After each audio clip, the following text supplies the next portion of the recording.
And in 2002, Blue Marble 2.0, NASA's Rob Simon made this. And it had wide appeal too. For example, it ended up as the default background on the iPhone. I didn't even know until I bought an iPhone and turned it on and kind of did a little happy dance. Simon's job is... It's primarily taking data and making pictures out of it. That's what this is, a composite of data sets from several different instruments translated into a picture.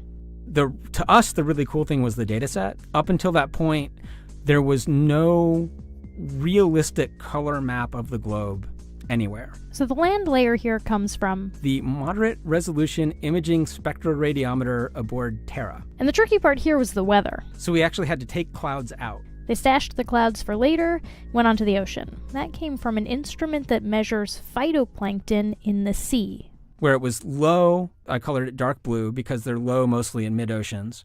And then where it was a little bit higher, it was like a little bit brighter green. Then add the clouds back in. There's a small problem with it because there's a very slight gap in between each orbit. So some of those are painted on. It is photoshopped, but it's has to be. Then there was another layer to sort of simulate the atmosphere. And then there's this little bright spot. It's called the specular highlight. So it's the reflection of sunlight off of water. Those are the pieces, but you can't just slap them all together. It just didn't look realistic. It looks kind of flat, or the clouds are sort of too see-through. So I just hit Command-Z a lot. There's artistry to creating the world. What I imagine it to be. Unfortunately, I'm not an astronaut.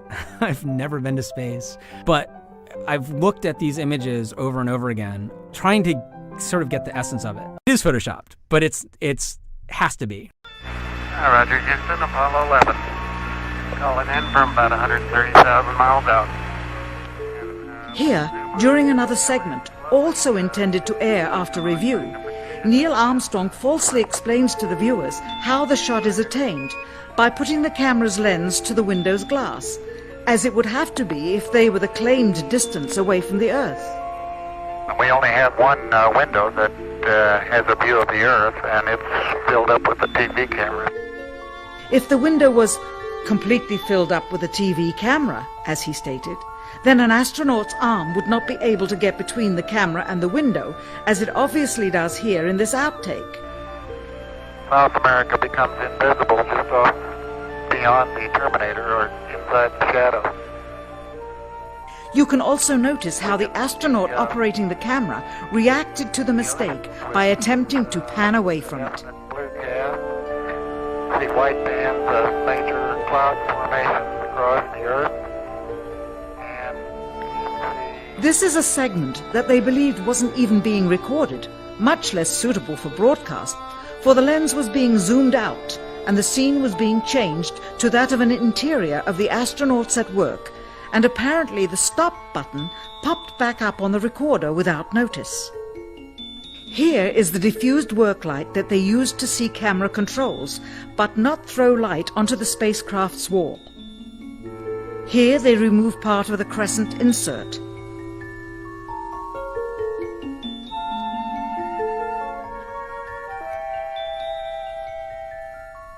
Finally, the iris is opened up and you can see the real location of the camera and the very bright and near Earth out the window.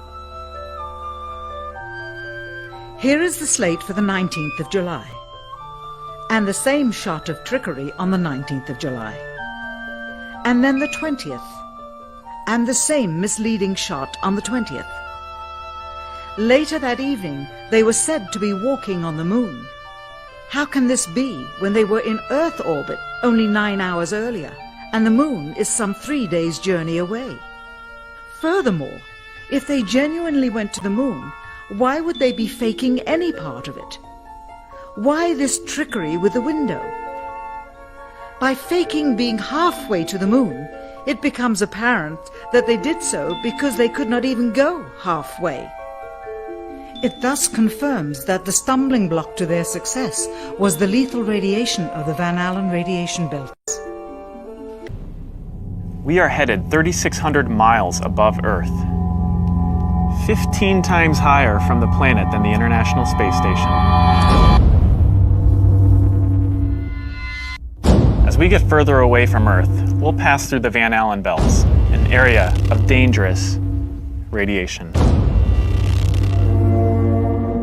Radiation like this could harm the guidance systems, onboard computers, or other electronics on Orion. Naturally, we have to pass through this danger zone twice, once up and once back.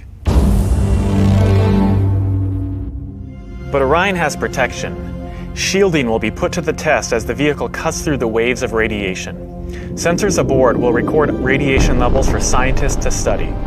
We must solve these challenges before we send people through this region of space.